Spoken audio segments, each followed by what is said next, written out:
supported it. So, for example, my wife went to see it, and so did my mother going to see it, and I watched the kids while they went to see the movie. So I was supportive of them seeing it.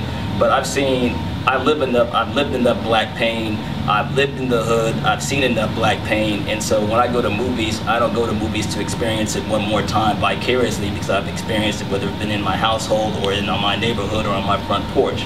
So in that sense, I didn't need to see the movie, and I didn't want to see the movie. I do see how it can be utilized as a teaching tool. I do see it as that it can be a teaching tool not just for males, but also for females, that you see that you may not be suffering alone, that you see that there is certain situations and circumstances are germane to the experience of women being oppressed, and also the impacts of what it has on actually our society, the impact that it has on black males and the way it plays out in the household.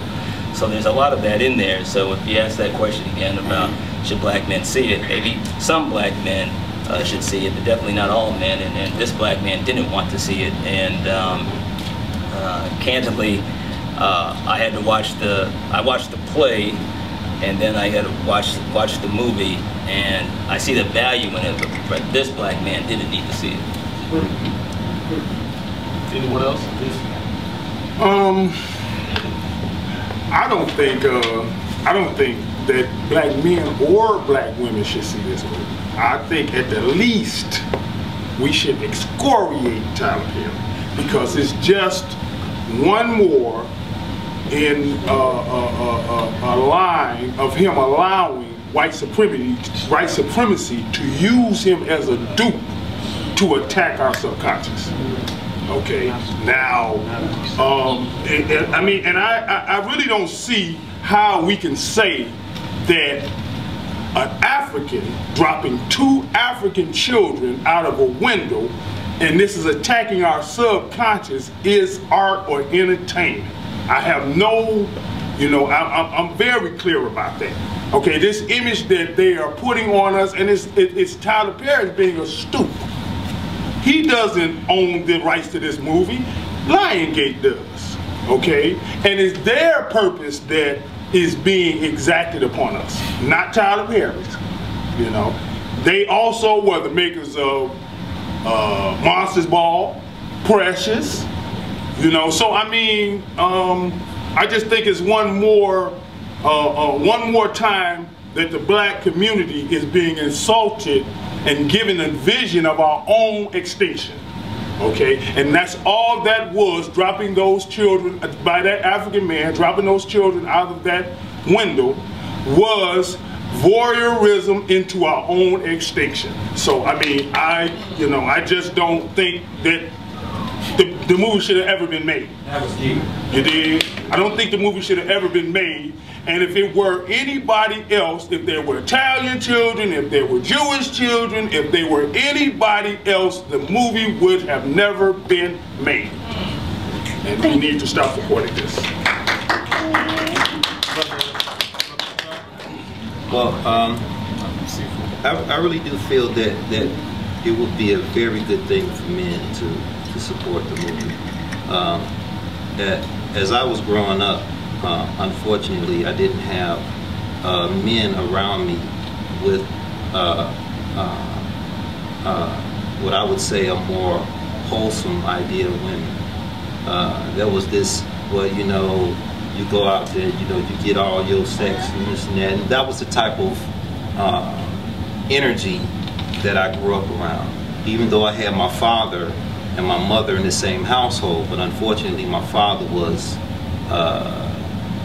he was a liability to my family, more so than a knowledge giver and an example. My point is, I actually struggled with finding out how to be a man on my own.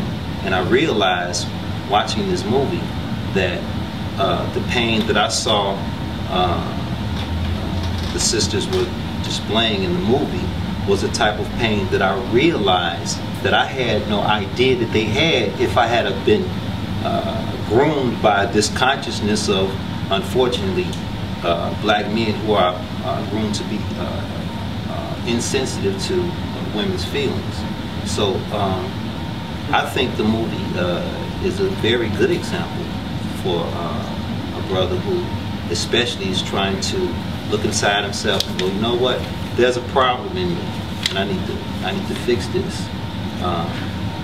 So I think something like that would be good to be supported. I think something like that would be good to be discussed.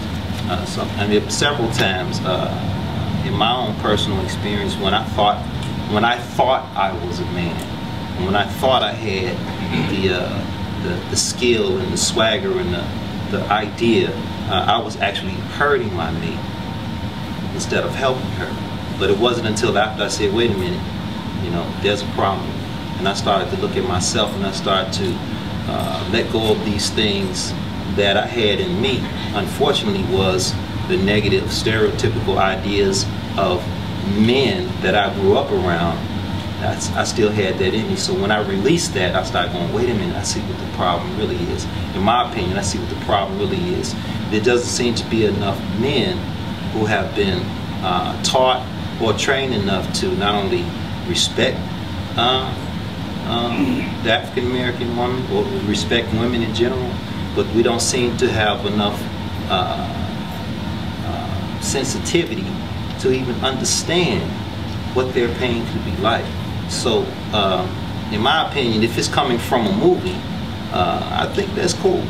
It doesn't necessarily have to be something that has to be so radical, so explosive. It doesn't have to be so separating, you know. We all have pain within us that we may not necessarily be ready to admit.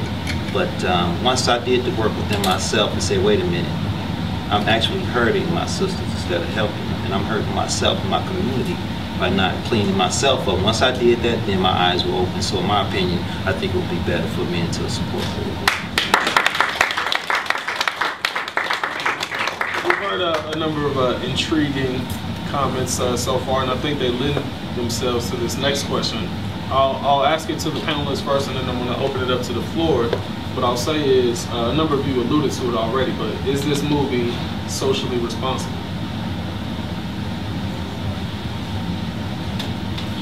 When you talk about society, you talk about possibly the 7 institutions that shape society. You know, as far as school and church, communications, all those particular things that shape society, and not society in general, but society as a consciousness, as to what do you think we should be doing? And when you look at the composite of all the different things that make up society, you say, well, does this fairly represent everything that's in society? No, it doesn't. This particular movie, no, it doesn't. So then, therefore, is it socially responsible as it relates to men and women and as it relates to family? No, I don't think it is. No. However, I think it's more so something that we can learn from as opposed to defending ourselves. Just as my brother just said, whereas to put the mirror in front of your face and say, well, am I messing up? Am I treating my sister or my wife wrong? Am I doing something that could possibly be corrected? So when you look at it from the different points of view, there are more than just one way to look at it and say, well, you know, is it socially responsible? Well, if we're dealing with just one particular aspect of society, then yeah, it possibly could be. But if we're looking at it from a composite, if we're looking at it from a whole, then no, I don't think so.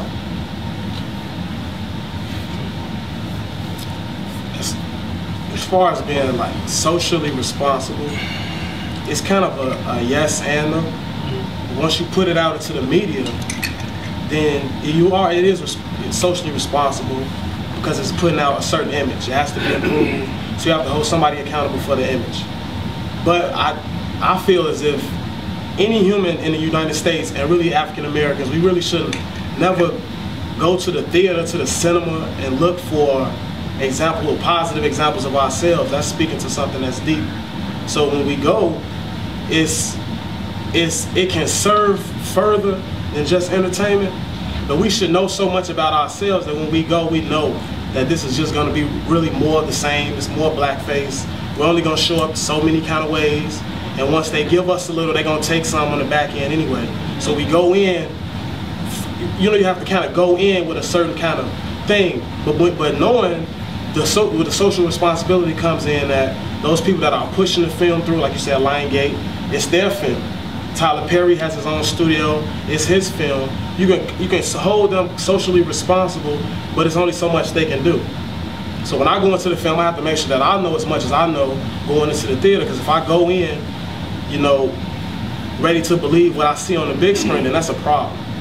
And that problem isn't the problem, that's not Lionsgate's problem, that's not Tyler Perry's problem. They're not non-for-profit organizations.